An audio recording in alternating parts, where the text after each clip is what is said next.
I usually do, because if they getting quotes off quite a few builders, and if they haven't made selections, obviously it's quite easy and it's a lot quicker to get a quote back to them if you put provisional sums in and PC costs on everything, because it saves them having to go out and select everything. It saves a lot of time.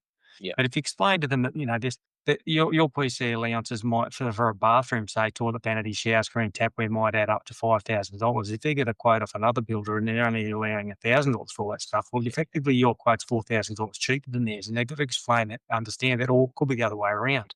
Yep. There could be theirs could be 5,000 more because they're allowed twice as much. If you work on mid-range, because a lot of builders will work on really low provisional sums and PC items to keep the bottom line the lowest, because a lot of people will just take the cheapest price without realising what's going on. I mean, as soon as the job starts, all of a sudden, they go to buy a toilet and they've allowed $100. Well, what are you going to do for $100? You're not going to get much for the toilet. Thinking about building or renovating? Or maybe you are already knee-deep in a project now. Are you feeling unsure of which steps to take and if you are making the right calls? You're not alone. Welcome to Builders Beyond Borders, the podcast where experienced Aussie builders share real stories, insider tips, and practical advice so you can build with confidence, avoid costly mistakes, and actually enjoy the journey. Let's dive in.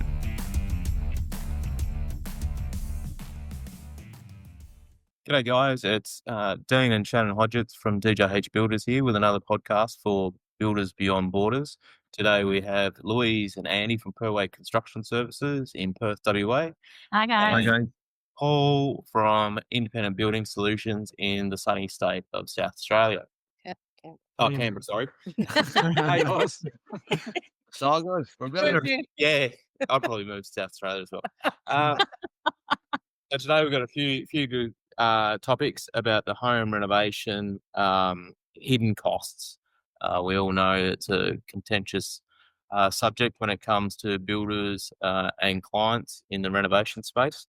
And I think it's a really good topic that needs to be put out on the table early in the piece when we start to look at renovations with clients and prospective clients. And we've got a few questions here, and I want to ask you, Andy, what are some of the hidden costs that homeowners often overlook when planning a renovation, and what questions should they be asking their builder to minimise these? So hidden costs that I see a lot that come up in that when people get their plans, plumbing and electrical is two items I find always. So when we do our proposals, we always do provisional sums in this area, because usually when clients, they're not very visual. So when the house is being built or it's renovated, they come in, they're like, can we change this and can we swap this over, or can we add extra lights? And they're all little costs that can actually increase in people's packages at the end of it. And we always tell clients, just be mindful of that. So when we're in that first meeting, we always say, just be mindful of plumbing and electric, because if you ever want to shift one of these or you want to put extra on, that'll just increase some costings. Same for like going to electrical. Some people might want to move their switchboard at the front of their house. And that is not a cheap thing to do. It could be anything from a $5,000 to $7,000 investment just to move that across to a different part of the house. And there's little hidden costs that I find that people just, they're baffled. They're like, wow. Site works, dependent on the site works. A lot of people might do that too. If it's dependent on what is underground, it's the unforeseen stuff. If there's more extra work that's involved, there's a conversation that you have with the client going, oh, this is unforeseen. And the builder might end up charging a variation on that project. So there's for top of my mind is what I can say. Obviously, there's a lot more, but these are stuff that if it's not communicated and you just build the client for that, you can actually have the client might not have a good experience through the middle stage, and they're very disappointed. So that's what I can see at the moment. What do you see? Other ones would be maybe like, a lot of unforeseen things like asbestos, especially in the renovation space. But I think that when you're going from those older style houses, can kind of, what you do in your meetings would be explaining that, look, we don't know what's behind the walls or under the floors until we're actually pulling it out.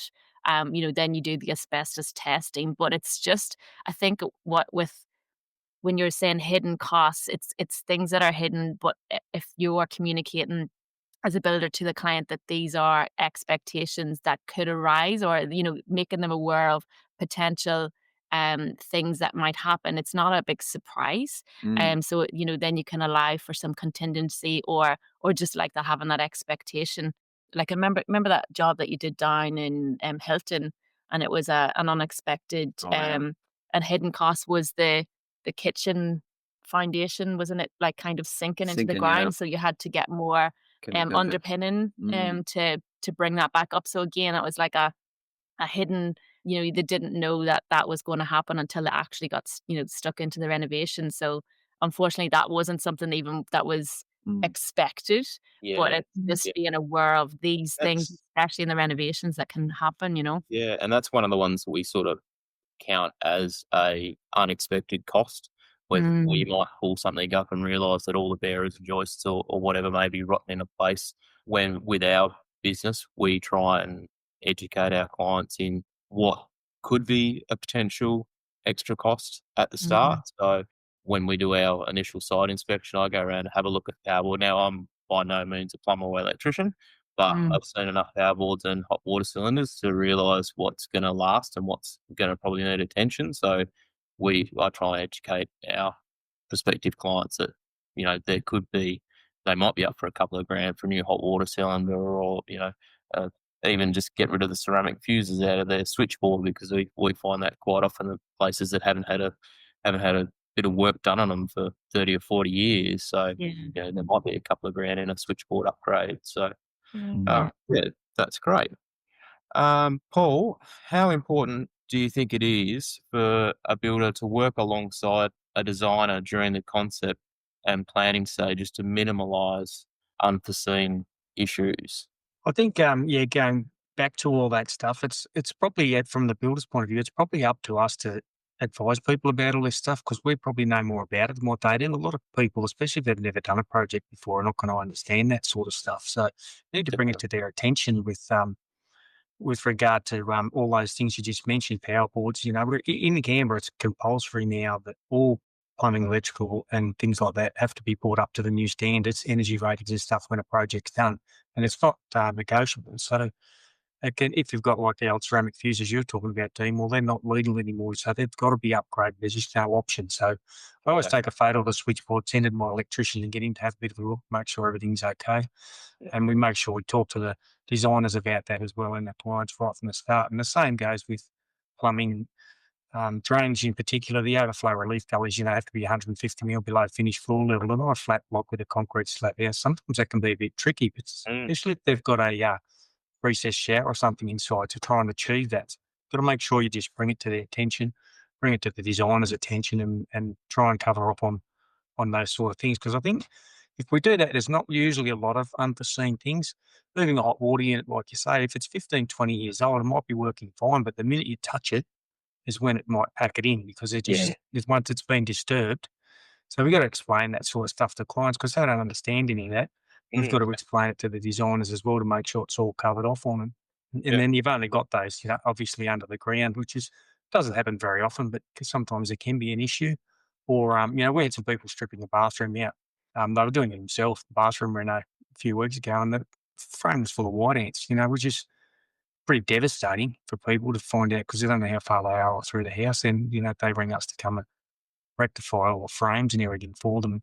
Had a bit of a look around, but then you've got to get best guys in, and you got to go down another track. But that's pretty rare. Like, it's a 1 in 1,000 times when that sort of stuff happens. So if we can cover off on all those other unforeseens that we know about, because we've been seeing them for a long time, make sure that people are aware. And usually we don't have too many issues. And as the same with the designers, bring it all to their attention so it's all covered off in the drawings, and then it's covered in the pricing. And usually we don't have too much, 9 times out of 10, don't have too much problem down the track. And I think that's a good point for prospective renovators, home renovators that are trying to select a builder, whether they've got one selected or a couple that they're going to get out to site, to sort of educate themselves around these topics to try and mitigate that, because not every builder is going to look at all this sort of stuff. A decent builder, worth his salt, is going to look at it, but not all of them. And that's something that where, if they are choosing the builder that is the cheapest price, that's where these sorts of issues can arise and find themselves ending up with a few variations at the end that they weren't budgeting for at the start. So, yeah. And just on that, when Louise mentioned about asbestos, we had a conversation with WorkSafe recently, and like legislation and standards change all the time. Apparently, with asbestos, they're looking at bringing in, if a builder discovers any asbestos on site, that the whole place needs to be assessed and all asbestos needs to be removed. So things like that can be the difference with a couple of $1,000 asbestos removal compared to, 20, 30, whatever thousand, huge expense. So it's really important to be across those things when you're looking at renovating.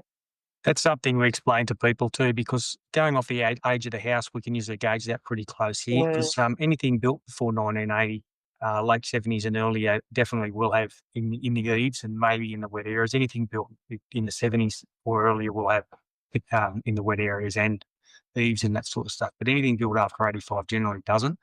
So depending on the year the house was built, we can usually gauge a little bit with the people and say, there's a good chance there's going to be asbestos here.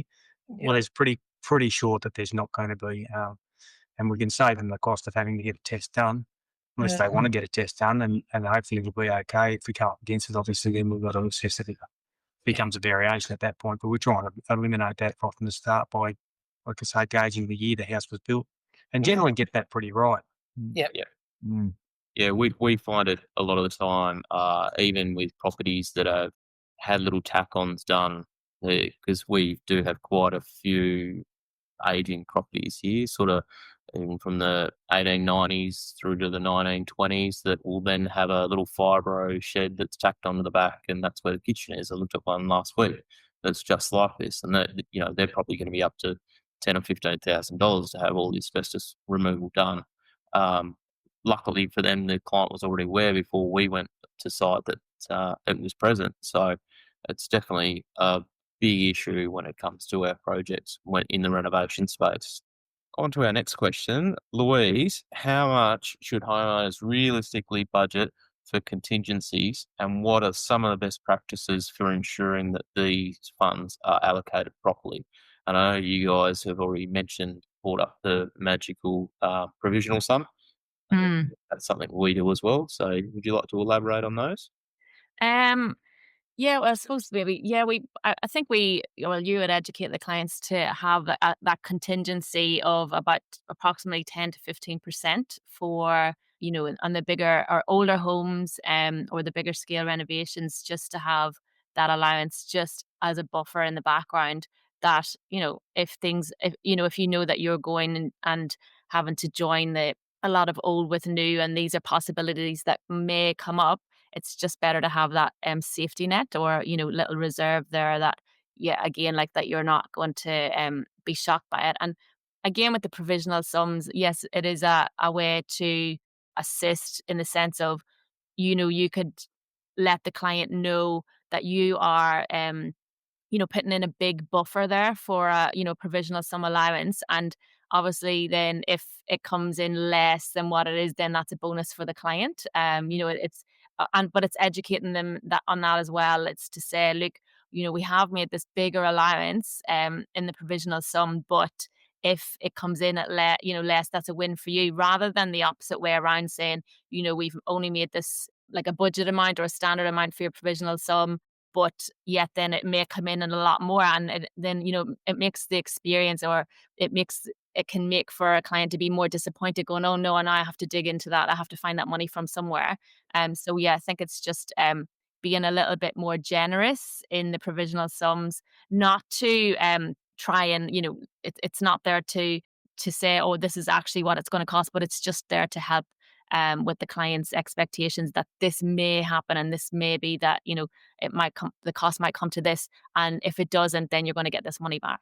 Yeah, exactly. And in some of our renovations that we have done with our provisional sums, we'll put in a budget for, say, if we're doing extension renovation on a property, the electrician's priced up what's on the plans in terms of the extension and renovation space. But quite often people will get there and go, oh, while the electrician's here, I've just got 3 bedrooms, got bayonet holders in them. Can we change those out to downlight?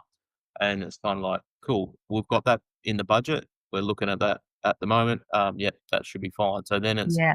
kind of, you can chew up those provisional sums, but in the same realm as, oh, hang on, your mains are cactus. They're not big enough to run that, 13 kilowatt ducted heat pump we're putting in. So there you go. There goes that provisional sum out of there. You're not going to have as much of that in that to spend on your luxuries. Yeah. Did you have anything else to add to that, Andy? No, I think Louise, I'm always the person thinking about stories that I went through. So if someone's listening to the podcast, it'll relate to them. That's what I'm always trying to be on the call, just to find out, because at the top of mind, I was just thinking about a story about a client that went through the process of a provisional sum, and she just said, "Oh, why do builders charge the 20% markup?" And I just started laughing shit. But she said, "Aren't you being greedy?" And I said, "The 20% markup is not there for the builder to make profit on it. That's there for the builder to come back and fix anything down the line. At the end of the day, if a builder doesn't put a markup, I told her, I said, do you want your builder to be here for the next 10, 20 years? Or do you want the builder to go broke and then you'll have no one to come back and fix this? And when I educated her about the markup on subcontractors and stuff, she understood it a lot differently then. She just went, wow, she said, I never thought of it that way. And I said, you actually want your builder to make profit and to keep going for the rest of his career. So if anything comes up in the next year or 2, 3, 4 years, he'll come back and he'll fix that kind of stuff. So that's Yeah. that Right, was coming. Be there to finish your job. Yeah, That's the exactly. reality of it. Yeah. Yeah.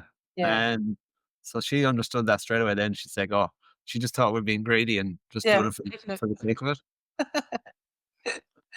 Oh, So that didn't answer your question, but I just went off that. I know, that's awesome. Well, it's not yet an Stories. unhidden, it's being transparent then, isn't it? Yeah. Yeah.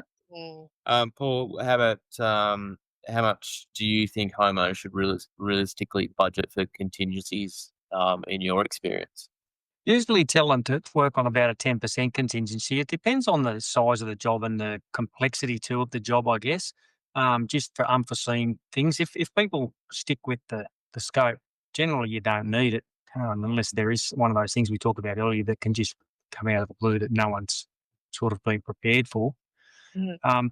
And with the provisional sums and that you're talking about, like PC items, you need to probably explain all that to people. I usually do, because if they getting quotes off quite a few builders, and if they haven't made selections, obviously it's quite easy and it's a lot quicker to get a quote back to them if you put provisional sums in and PC costs on everything, because it saves them having to go out and select everything. It saves a lot of time. Yeah. But if you explain to them that, that your PC allowances might, for a bathroom, say toilet vanity, shower screen, tapware, might add up to $5,000. If they get a quote off another builder and they're only allowing $1,000 for all that stuff, well, effectively your quote's $4,000 cheaper than theirs, and they've got to explain that, understand that, or it could be the other way around. Yep. Theirs could be $5,000 more because they've allowed twice as much. If you work on mid-range, because a lot of builders will work on really low provisional sums and PC items to keep the bottom line the lowest, because a lot of people will just take the cheapest price without realising what's going on. And then as soon as the job starts, all of a sudden, they go to buy a toilet and they've allowed $100. Well, what are you going to do for $100? You're not going to get much of the toilet. And you're not going to get a vanity for $200. You're going to, most people are going to spend $1,000 or minimum on a vanity. So I think it's really important to explain all that to people as well, so they know that if someone else's price is $10,000 cheaper than yours, and you add up all the PC allowances, it might end up being the same at the end of the day. Yeah. So, but the contingency, you need to have something up your sleeve, because people change their mind too. A lot of people, especially ones that can't visualise things, when you start to do something, I want to move that door, I want to move that window, I want to make that bigger. Or you need to, we're probably the worst in the world builders when we build our own houses, aren't we? We think, oh no, that doesn't look any good like that. And we change. Yeah, exactly. Yes. And I've come from in a previous life as a working in commercial construction, site foreman and things, and working with a lot of bigger project schools and hospitals and things. And with architects, they tend to have a landscaping budget, and that's their provisional sum. That's what they've got. So as soon as you start pulling out the carpet in a couple of classrooms and you realise it's still got asbestos tiles under it, it's like, okay, no trees, they're gone now. Yeah, so that's the way it typically works on the government sites. But we also work with that on our large projects for our provisional sums. So, but having your PC items and provisional sums clearly labelled, I think that's super important too. But it's also with my smaller projects anyway, when people are kind of budgets aren't aligning to expectations, it's kind of like, okay, so what? I've got that $2,500 vanity. Can I just get something a bit more basic for that and save myself a bit of money? So we do it a little bit differently on our smaller projects, but yeah. Excellent. Well, that's all the questions I have for today, unless anyone's got something to add. I think it's just making sure people aren't going in right at the limit with any project. You want to have a little bit of a buffer all the time, don't you? Just in case something goes wrong. Really, that's the most important thing that needs to be explained to them. Yeah. And I think as one of the first questions there is to ask your builder educate yourself a little bit about what hidden costs could we be looking at in terms of electrical, plumbing, asbestos and things like that, and definitely get that out on the table to start with. So, well, thanks guys. That's been another episode of Builders Beyond Borders. Hope you enjoy the rest of your day. Thanks for tuning in to Builders Beyond Borders.